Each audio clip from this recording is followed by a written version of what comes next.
السلام علیکم ورحمۃ اللہ۔ اتنی بڑی جماعت کے اندر پڑھے لکھے بھی ہیں، علم والے بھی ہیں، جرت والے بھی ہیں، لیکن اتنی سادہ سی بات ان کی سمجھ میں نہیں آ رہی ہے کہ سجدے کا حقدار صرف اللہ تعالیٰ ہے اور تمام انبیاء اللہ کو سجدہ کیا کرتے تھے۔ سورہ مریم کی 58 نمبر آیت بھی یہی بتاتی ہے کہ سارے انبیاء اللہ کے سامنے سجدہ ریز ہو جاتے تھے جب ان کے سامنے اللہ کی نشانیاں آتی تھیں۔ اب یعنی یہ محمد حنیف صاحب نے تو چلو اپنی انا کا مسئلہ بنا لیا ہے، وہ ضد پر اتر آئے ہیں، لیکن دوسرے لوگوں کو یہ بات کیوں نہیں سمجھ آ رہی ہے؟ تو اس کی وجہ یہ ہے کہ ان لوگوں کی تربیت ایسے طریقے سے کر دی گئی ہے، ان کے دماغوں کے اندر یہ چیز ڈال دی گئی ہے کہ امیر کا احترام اور ان کی بات اسی طرح ہے جس طرح نبی کی بات ہوتی ہے، اور جس طرح نبی کی بات کے اوپر کوئی اعتراض نہیں کر سکتا، اعتراض کرنے والا کافر مشرک ہو جاتا ہے، اسی طرح امیر کی بات کے اوپر اعتراض نہیں کیا جا سکتا، جو مرضی وہ بتائے گا وہ تو گمراہ ہو ہی نہیں سکتا۔ یعنی جس طرح نبی کے بارے میں عقیدہ ہوتا ہے کہ نبی تو گمراہ نہیں ہو سکتا، بلکہ نبی تو گمراہیوں سے نکالنے کے لیے آتے ہیں، اسی طرح ان کا یہ دماغ بنا دیا گیا ہے، جس طرح شیعوں کا دماغ ہے کہ امام غلط نہیں ہو سکتا اور امام جو بات کہہ دے وہ ان کے اوپر لازم ہے اس کو ماننا، اور اس کے اوپر اعتراض کرنا یا غور و فکر کرنا یہ ایمان کے خلاف ہے۔ بالکل یہی بات حنیف صاحب کے دماغ کے اندر آ گئی تھی اور انہوں نے اس کا برملا اظہار کیا۔ اور پہلے انہی کی آواز کے اندر یہ بات سنیں اور پھر اس کے بعد انشاءاللہ میں اس کے اوپر تبصرہ کروں گا۔ نبی کی آواز سے اپنی آواز کو اونچا نہ کرو اور ان سے زیادہ زور سے بات نہ کرو، ایسا نہ ہو کہ تمہارے اعمال حق ہو جائے اور تمہیں پتہ بھی نہ چلے۔ یہ آیات انہوں نے بھی ستونوں میں لکھی ہوئی ہے، کیا موقع اور محل ہے ان آیات کا؟ ان کا عقیدہ ہے کہ نبی علیہ السلام زندہ ہے، اس لیے زور زور سے صلاۃ و سلام پڑھنے والوں تم نبی کی آواز سے اپنی آواز اونچا کر رہے ہو، اس آیت کی خلاف ورزی کر رہے ہو۔ تو آیت تو اس موقع کے لیے تھی، ایک اخلاق سکھانے کے لیے تھی، اور آج اگر آج اس سے رہنمائی حاصل کی جائے گی تو اس معاملے میں کہ اپنے امیر کے ساتھ، اپنے بزرگوں کے ساتھ ان کی تعظیم کے لیے اس بات کو مد نظر رکھو، جیسا کہ صحابہ کرام کو رسول اللہ صلی اللہ علیہ وسلم کے ادب اور احترام کی تلقین کی گئی تھی، اس طرح کی، تو یہ اس کا محل اور موقع ہے۔ باقی اس کو اس طرح سے استعمال کیا جائے تو یہ اللہ کی آیات کا مذاق اڑانے کی طرح بھی ہوتا ہے۔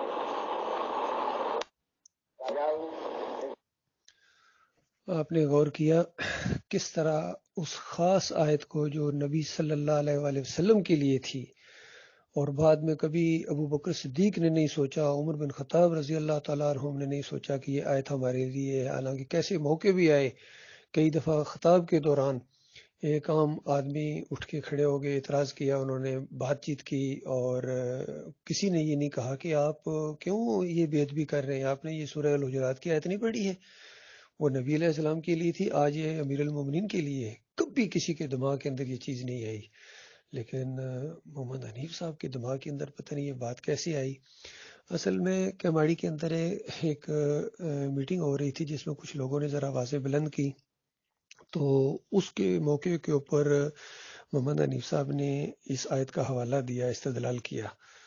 تو اب یہ جو آپ گفتگو سن رہے ہیں محمد حنیف صاحب کی، یہ وہ والی نہیں ہے، چونکہ وہاں تو کسی نے ریکارڈ ہی نہیں کی تھی، یہ بعد میں کسی درس کے اندر یہ گویا لوگوں کو تعلیم دے رہے ہیں کہ اس آیت کا جو آج محل وقوع ہے وہ اپنے امیر کی اطاعت اور امیر کی ادب و احترام کے لیے استعمال کیا جا سکتا ہے، جس طرح صحابہ کیا کرتے تھے۔ اندازہ لگو، صحابہ کی طرف اشارہ کر کے انہوں نے گویا اس کی تعویل کا بھی راستہ بند کر دیا۔ تو حالانکہ اس پر ان کی اصلاح بھی کی گئی تھی اور انہوں نے توبہ بھی کی تھی سٹیج کے اوپر کھڑے ہو کے، اور نہ جانے اس کے بعد پھر ان کے اندر یہ چیز کیوں آئی، اور بعد میں بھی تقریروں کے اندر یا درسوں کے اندر اس کو دوبارہ بیان کرنا۔ اور اسی طرح محمدی گل صاحب کے بھی بارے میں سنا، انہوں نے بھی کہیں اسی بات کو سپورٹ کرنے کے لیے یہ معاملہ انہوں نے کیا۔ تو دیکھیے، جب اس طرح دماغ کے اندر کیڑا ہو اپنی بڑائی کا، تو پھر ظاہری بات ہے انسان ایمان عقیدے کے اوپر نہیں ٹھہر سکتا ہے۔ اسی وجہ سے ان کے عقیدے کے اندر یہ شرک آیا ہے، سجدہ تعظیمی کا شرک۔ ذرا یہ بھی اپنے کانوں سے سنیے۔ یوسف علیہ السلام کے بھائیوں کو جب یوسف علیہ السلام کے تخت کے بارے میں علم ہوا اور وہ اپنے بعد یعقوب علیہ السلام کو بھی لے کر یوسف علیہ السلام کے پاس پہنچے. یوسف علیہ السلام نے اپنے والدین کو تخت پر بٹھا دیا. جبکہ ان کے بھائی سجدے میں گر گئے.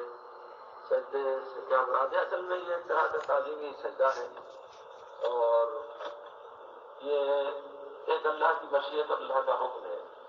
اس لیے اس پر کوئی اللہ کی رضا کے مطابق ہے, اس سے کوئی ایسا فیصلہ نہیں کرنا چاہیے. یعقوب علیہ السلام نے بھی اس کے خلاف نبی تھے, انہوں نے بھی کوئی ایسی بات نہیں کی. یہ ہے جناب محمد حنیف صاحب کا عقیدہ سجدہ تعظیمی کے حوالے سے. اور وہ کہہ رہے ہیں یہ اللہ کی مشیت ہے, اللہ کا حکم ہے اور اللہ کی رضا کے عین مطابق ہوا ہے. اب ذرا اس حوالے سے ڈاکٹر مسعود الدین عثمانی رحمۃ اللہ علیہ کا عقیدہ بھی سن لیجیے.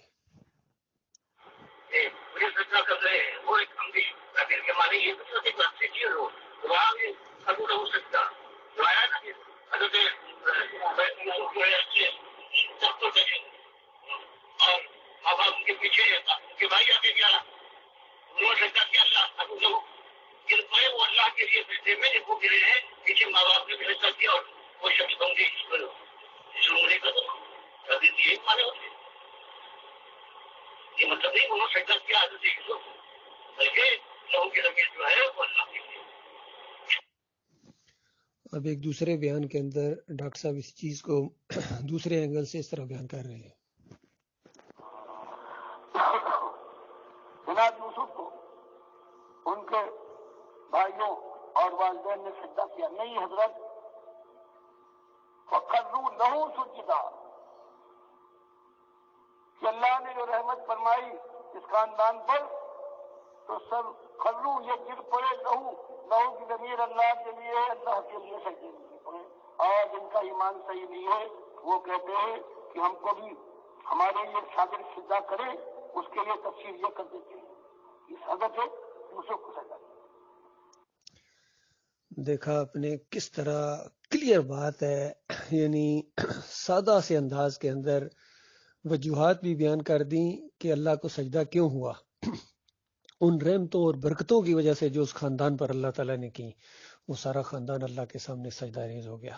اور پھر فتویٰ لگایا کہ جن کا ایمان صحیح نہیں ہوتا ہے وہ اس طرح تفسیر کرتے ہیں کہ یوسف علیہ السلام کو سجدہ ہوا. اور پھر ان کی مشرکانہ تفسیر کی بھی وجہ بیان کر دی کہ آخر یہ مشرکانہ تفسیر کیوں کرتے ہیں, کیونکہ اپنے شاگردوں سے سجدے کروانا چاہتے ہیں.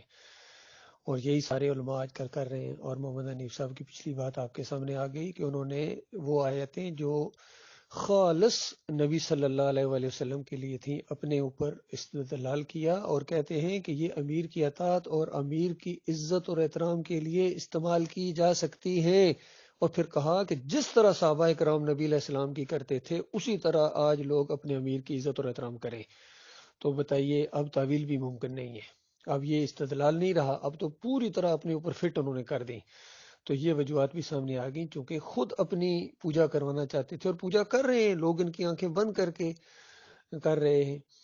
اور ڈاکٹر عثمانی رحمۃ اللہ علیہ یہ بحثیں کرتے رہے لوگوں کے ساتھ, اور آخری دن بھی ان کا یہی موقف تھا. آخری دن بھی بلکہ رفع عام میں پروگرام تھا, جب واپس آ رہے تھے 12-1 بجے تو گاڑی کے اندر یہی موضوع ڈسکس ہو رہا تھا. ارشد ظفر صاحب اس کے گواہ ہیں. اب ذرا وہ انداز بھی ذرا ڈاکٹر صاحب کا دیکھیے, جب مولوی نہیں مان رہے تھے تو مولویوں کو کس طریقے سے ڈاکٹر صاحب نے جواب دیا. حضرت یہی ہوتا ہے جیسے دیکھا کہ موٹی گاؤں کو دکھی گائے کھایا جا رہی ہے, یا اس کے معنی میں گائے نہیں کھا رہی تھی بلکہ اس کی تعبیر نہیں بتائی گئی کہ کچھ کالی پڑے گا یہ ہوگی, تو ایک چیز جیسا بیان کی جاتی ہے اس کی تعبیر کا ایک انداز ہوتا ہے. جیسے وہاں بیان کیا گیا تو وہاں کالے والا کا معاملہ نہیں ہے, اسی طرح سے تعبیر کا یہ انداز ہے. اب ذرا اس حوالے سے ایک صاحب نے محمد حنیف صاحب کو ٹیلی فون کیا اور ان کی جو آپس میں گفتگو ہوئی ہے وہ ذرا سن لیجئے, تاکہ آپ کو یقین آ جائے کہ ہر اینگل سے ان کو سمجھایا گیا ہے, ہر طریقے سے ان کو سمجھایا گیا ہے, لیکن انہوں نے اپنی انا کا مسئلہ بنا کے کس طرح اپنے اس غلط موقف کے اوپر ڈٹ گئے. سنیے ذرا ٹیلی فونی گفتگو. وعلیکم السلام ورحمۃ اللہ وبرکاتہ. حنیف صاحب کیسی طبیعت ہے؟ آپ کی طبیعت ٹھیک ہے؟ الحمدللہ. کون صاحب بات کر رہے ہیں بھائی؟ میں شایان بات کر رہا ہوں, نازم آباد سے لاہور ہوٹل. شایان احمد. اچھا ہاں میں یہ پوچھنا چاہ رہا تھا عیسیٰ کہ یہ جو سورہ یوسف میں سجدہ آ رہا ہے یہ اللہ تعالیٰ کو سجدہ ہے، سجدہ شکر ہے آپ کو معلوم کیا؟ نہیں، اصل میں بات یہ ہے مجھے معلوم نہیں ہے، یہ میرے ماما ہوتے ہیں انہوں نے بتایا تھا اللہ کو سجدہ ہے، تو میں نے آپ کا نمبر لیا ہے میں نے۔ کون ہے آپ کے ماما؟ میرا ماما کاشف ماما ہے۔ اچھا میں نور الہی صاحب کا نور الہی ہے نا نازم آباد میں جن کا انتقال ہو گیا۔ اچھا جی جی میں ان کا پوتا ہوں۔ اچھا جی جی دیکھیے وہ ہماری دعوت القرآن ہے، اس کی دوسری جلد میں سورہ یوسف کی تفسیر ہے، اسے آپ پڑھ لیں، مطالعہ کر لیں۔ تو وہ ہے نہیں میرے پاس۔ نہیں وہ مشہور ہوگی، معافی دے دیں، کہیں جا کے مطالعہ کر لیں۔ تو اس میں کیا لکھا ہوا ہے؟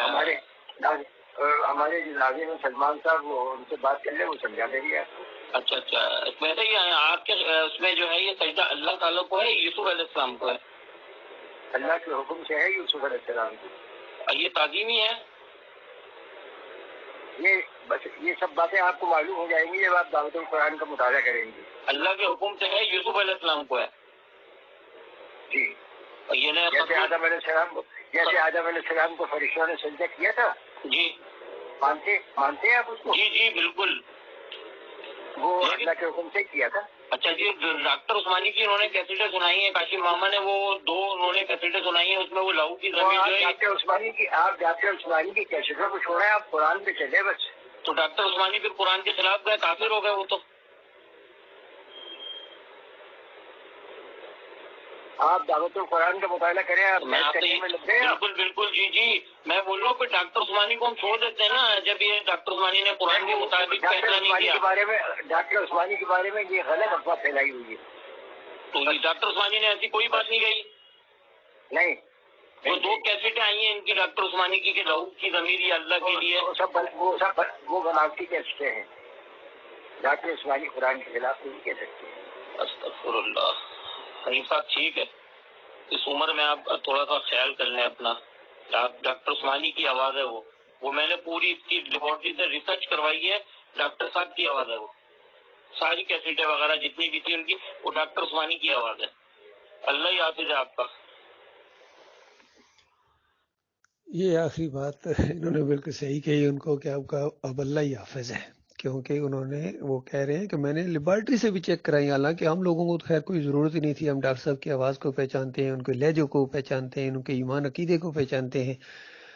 تو ڈاکٹر صاحب نے تو جس انداز سے گفتگو کی ہے وہ بالکل مومنانہ تفسیر ہے۔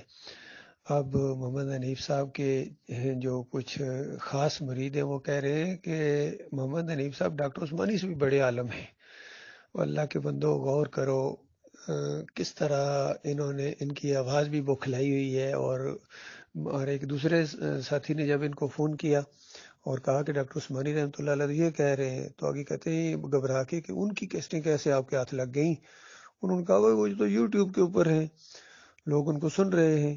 تو اب 2 موقف سامنے آ گئے، ظاہری بات ہے اپنی اپنے نصیب کی بات ہے، اپنے اپنے موقف کی بات ہے اور عقیدے کی بات ہے۔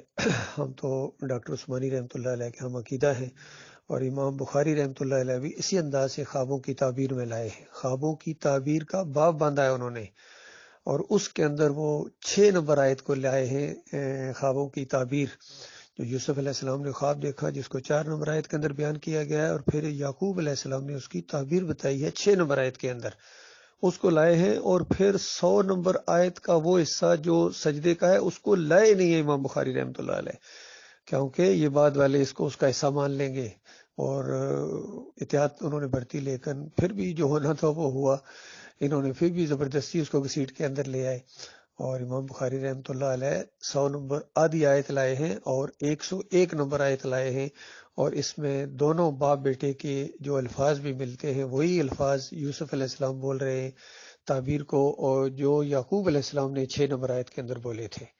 اور اس طریقے سے یہ بات پوری طرح ثابت ہو گئی کہ قرآن کا عقیدہ یہ ہے کہ سارے انبیاء اللہ کو سجدہ کرتے تھے، کبھی کسی اور کو سجدہ نہیں کرتے تھے، آپس میں سجدے کرنا تو سوال ہی نہیں پیدا ہوتا، اور یوسف علیہ السلام کو جو سجدہ مانتا ہے اس کا ایمان عقیدہ خراب ہے. بالکل صحیح بات ہے، یہ اس کے عقیدے کے اندر شرک ہے. اللہ تعالیٰ ایسے شرک سے اپنی پناہ میں رکھے. بھائیو یہ بہت بڑی بات ہے، یہ کوئی معمولی چیز نہیں. یہ دعوت تو، یہ جماعت تو بنی ہی شرک کے خلاف تھی، طاغوت کی نشاندہی کے اوپر تھی.